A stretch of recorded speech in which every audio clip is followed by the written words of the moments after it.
Good afternoon, everyone. We're thrilled to have with us Rob Breare, the CEO of Malvern College in the UK and CEO of Malvern College International.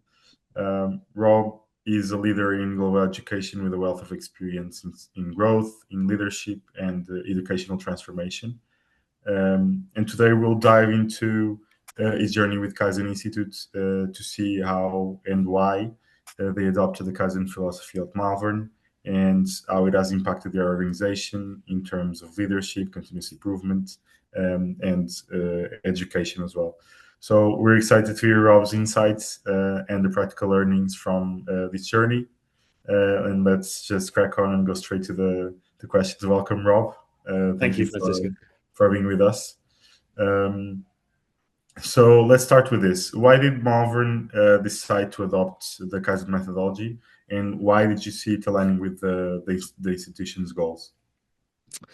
So funnily enough for me, the journey with Kaizen actually started more than 15 years ago when I was working for a school out in Kenya.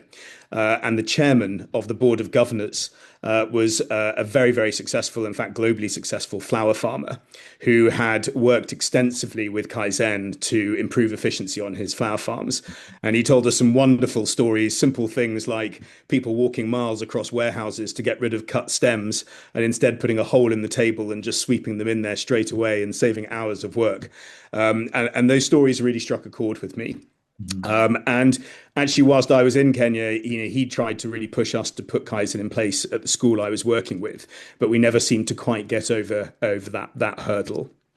So roll on 15 years working with Malvern. And what we were wrestling with was very simply the impact of the introduction of VAT, value added tax, on school fees. And suddenly we found ourselves in a position having to put fees up to a place most parents can't afford. And we were looking at ways that we could offset some of those fee increases by bringing our own costs down. And we needed to find, frankly, a way to change the business model, a way to change the delivery model of education, something Mhm. that's incredibly difficult to do in organizations that have been in existence for, I mean, in our case, 165 years, but in the sector for sort of, half a millennia. Mhm. Our concern was that if we went to the regular consultancies in the education sector, we would just get a sort of echo chamber of the same ideas and the same thoughts being repeated over and over again. And we knew we needed to change the game. And that's why immediately it occurred to me that Kaizen could be a way of completely relooking at how we do things, but doing so in a data-based way, a really considered way, and a really practical way.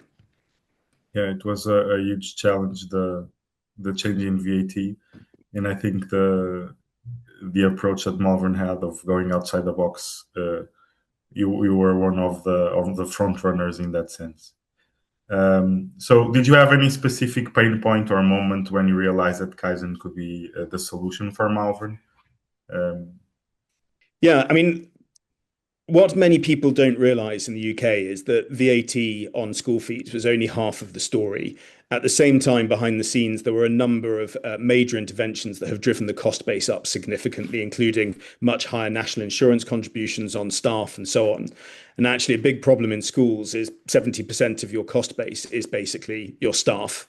mhm. And that's where we saw costs going up, and we've got the pressure on fees. So we knew we had to do some degree of organizational restructure, how we spend our time, how we can be efficient in our staff, to get to a better than break even business model. And we had already for 18, 24 months beforehand, and in fact, I'd say for much longer before that, been doing a lot of cost saving initiatives on basic operations, things like the way we deliver our catering and so on. But we'd reached a limit, and we actually needed to look at that 70% of the cost base people side, and we needed to do it in an objective, fair way. And that's where Kaizen's data-based approach for us looked ideal. And doing that while keeping the education level extremely high. which is Yes, I even mean, so we're in a position now where, our top level of school fees are in the region of £62,000 a year. The expectations from families at that level are really quite significant.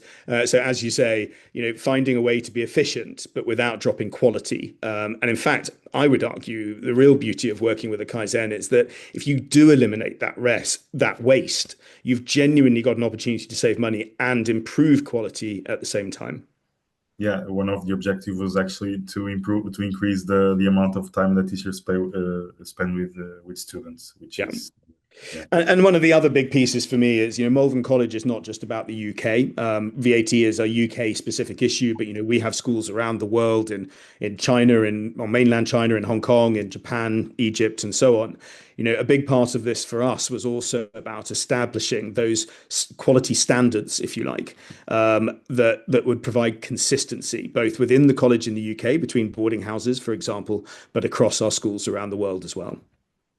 So a shift in organizational culture comes with these challenges, and implementing Kaizen in a large and complex institution like Malvern must have its challenges as well.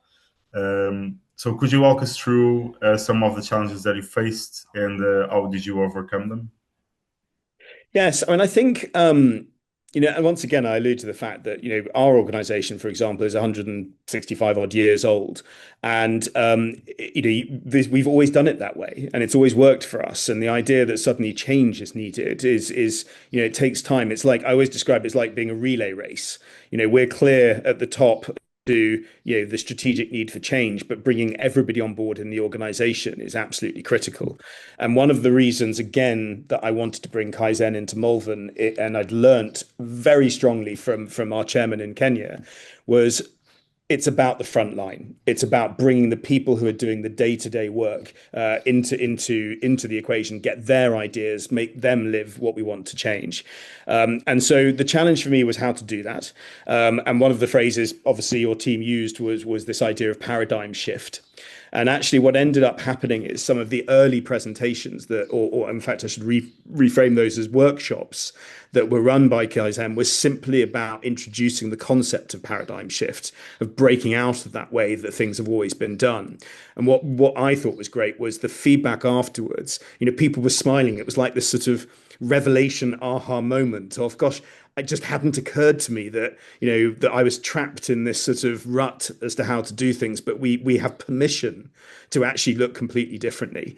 And so both the challenge and the opportunity were how could you make that case for change? How could you give people freedom to believe they could break out of hundreds of years of structure that they'd got used to? So that was a big piece. I think the second piece, which was an interesting one, is there was a little bit of, well, Kaizen must just be for corporates and companies. And in education, we're all about purpose and ethos, and getting people to realize the two are not mutually exclusive, that you can use data and be disciplined and professional and still protect the purpose of the organization. And I think that was just a sort of a constant communication exercise. But if I'm honest, I think probably the single biggest challenge of making Kaizen work is a resourcing question. You are in organizations that are already quite tight from a resourcing point of view, probably because there's a lot of waste, but therein is the problem. And for everybody else, it is a commitment. It's a real commitment to make Kaizen work. It is not something where you bring an outside agency and they do all the work and you can sit back and say, it's all up to them. Everybody has to pull their weight, and doing it on top of their day jobs is a real challenge. So I think a lot of the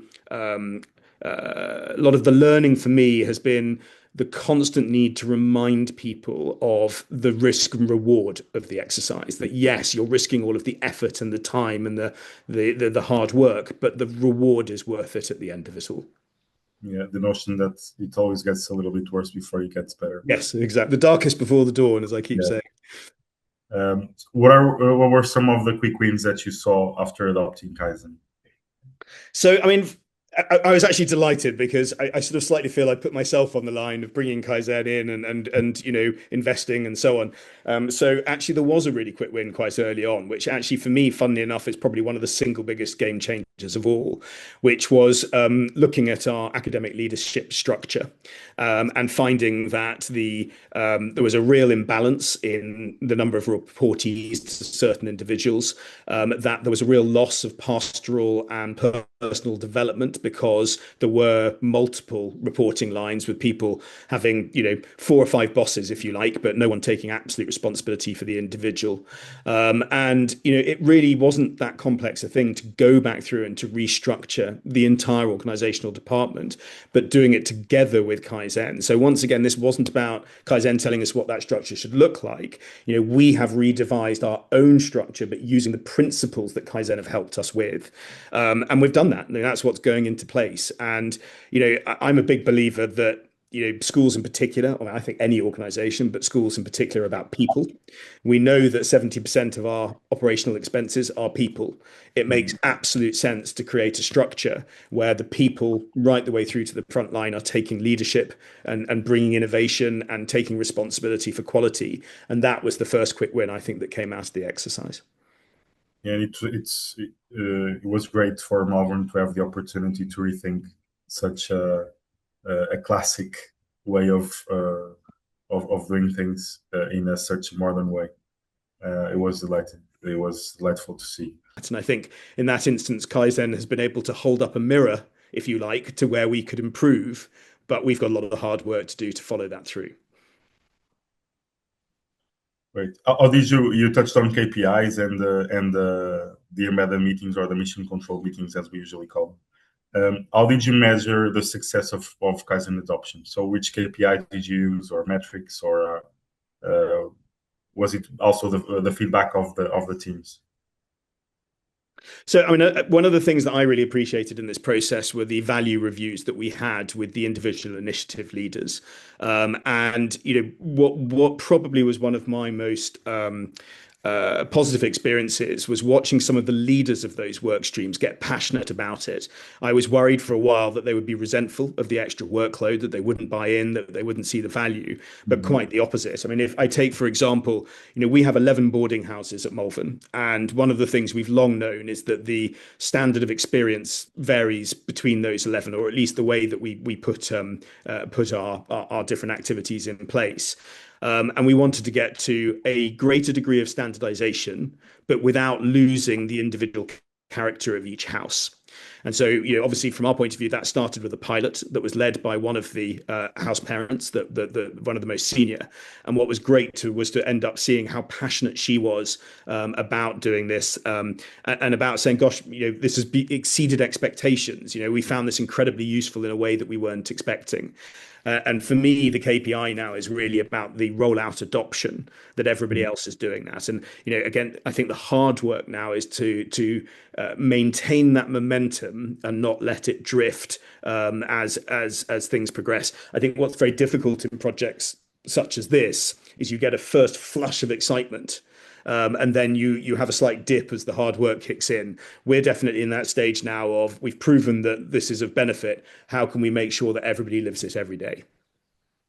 And also making sure that the new places where things are getting rolled out to, they also feel that it's a bit theirs, right? Yes, That it's not which just which which actually again another benefit. One of the things I rather liked in some of the early sessions was that we had these wonderful. I've never seen so many post-it notes in my entire life, and I was delighted to be trained by Kaizen on how to peel a post-it note properly so it stays on the sheets.